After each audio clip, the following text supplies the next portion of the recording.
Recently, I watched the trailer for an upcoming documentary, Journey to Midway, which describes the horrendous effects the disposal of plastic has had on marine life and on the environment of Midway Atoll in the North Pacific, due to its location near the North Pacific Gyre. The video is blunt with its depiction of seabirds who have suffered a gruesome death, either by ingesting plastic garbage or becoming entangled in it. I live on the coast of southwest Nova Scotia, on a narrow peninsula known as the Digby Neck. On the east side of this peninsula lies St. Mary's Bay, and on the west, the Bay of Fundy. The neck includes two islands at its southern tip, Long Island and Briar Island. Whale watching and bird watching are popular tourist activities due to the large number of whales in the bay and the fact that the area is on the migration routes for many varieties of birds. The small fishing village, which is my home, has two beautiful sand beaches, one on each side of the neck. The Bay of Fundy beach is in fact the only sand beach on this side of Digby Neck. It is the beach where the famous mystery man, Jerome, was found. At low tide, the waters recede to reveal a broad expanse of sand flats stretching out almost to the one remaining weir. It is a mecca for locals as well as tourists in the summer months. While less popular, the beach on the other side also has its appeal, but when the new road was put through in the 1950s, much of that beautiful beach was sacrificed. On the Fundy side, the wharf is disintegrating. It is no longer maintained by any level of government, and the men of the community have long since lost the skills or the motivation to keep it maintained, other than at a bare minimum. It is used only by one working fisherman, who has, at least up until this year, built the weir and hoped for herring, or at least mackerel.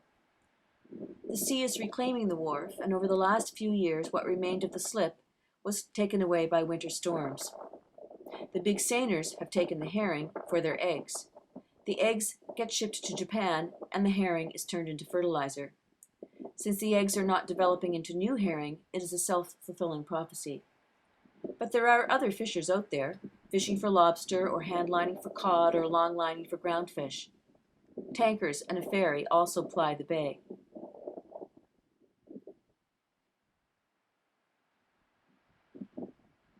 This is the land of the big tides. At high tide, during a winter storm, the waves will crash over the wharf, and in a surge will rush right up to the bank. They will bring in whatever the currents provide from as far away as the Gulf of Maine. They will take some back again, but never all. While I live nowhere near a gyre, after watching that video, it occurred to me that what washes up on the shores here poses the same threat, endangers our marine wildlife, and spoils our environment in exactly the same way. Sometimes, when we read about or watch things that happen in faraway places, we are appalled, and rightly so. But it's easy to ignore what exists right in our own backyards that demands our attention. A few summers ago, while whale watching, we came across a young right whale which had become entangled with fishing gear. The crew reported it to the folks who deal with such things, but I don't know if they were able to relocate it and free it from what would surely kill it if not removed. Last summer, on the St. Mary's side, my daughter and I discovered a seagull sitting on the beach. As we approached it, we could see that it could not walk, as its legs were wound with fine nylon fishing line. The bird, too exhausted to resist, allowed us to work on it, to try and unwind the line from around its legs. The line had cut into its flesh, enough to cut off the circulation. We got scissors from a nearby house, and were able to remove all of the line around its legs, but discovered more around its neck and body, which we did our best to cut away, but we couldn't remove what it had swallowed. The bird, grateful that it could walk, made its way back to the water and swam away. We could only hope that it might survive. I took this video to show what lands on our beach. It is not the garbage left by careless or carousing youngsters or their parents. It is plastic, virtually all of it. Almost all of it has its origins from the fishing boats that ply these waters. I recall once, several years ago, the school children here did a beach sweep and sorted and counted all the garbage they collected on this beach. The source of the majority of the items could not be denied, and there were bags and bags and bags of it. Little has changed. I thought I would take a walk down the beach on the Fundy side today with Jerome, our dog, and just let you see what washes up on these shores. Little of it is biodegradable, so it will never go away. In days past, when rope was made from hemp, lobster traps, claw pegs, crates and barrels from wood, everything eventually rotted away. Now it just gets buried or breaks down into smaller and smaller pieces until it becomes part of the sand. So much so that in fact, on average, more than 20% of beach sand is actually particles of plastic. In the water, the particles float in every ocean, just below the surface, and in some places are more plentiful than plankton. So take a look at what was on this beautiful beach today. In amongst the seaweed, you'll find hundreds of tough little plastic bands. These are the bands used by lobster fishermen to keep dangerous claws closed. As well, you will see the tags from traps. Rope, meters and meters of it, is found in huge tangles, and like an iceberg, most of it may lie below the surface and is impossible to pull up. You'll see large hunks of net and small bait bags.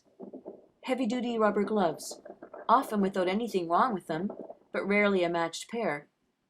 There are fish boxes and barrels, some still intact, which can be used to collect smaller articles, or taken and adapted for a new purpose. Lost or discarded buoys can sometimes be turned into beach toys. Containers for oil are plentiful in all sizes. Javex bottles, some repurposed as bailers, are in abundance, as are milk containers. Surprisingly, there are few plastic bags.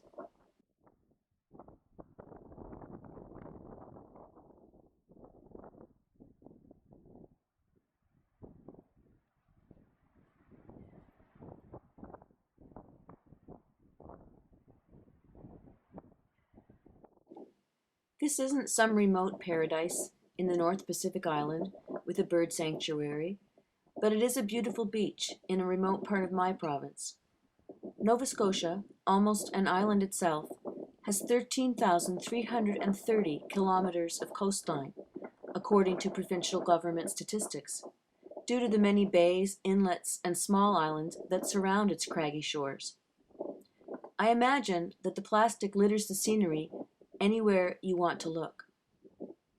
I don't have emotionally charged images of dead and dissected seabirds to drive home the point of how damaged plastic is to our wildlife and our waters, but you can imagine that for yourselves. Unless someone picks it up, or better yet, unless someone stops throwing it overboard, or best of all, it just doesn't get used, the problem of plastic in our waters and on our beaches is forever. Now I realize that the possibility of its not being used is nil, and that the likelihood of its not getting thrown overboard is remote, so that just leaves it to you and me to pick it up. Some days it's worse than it was today, some days it's better, but it's always there.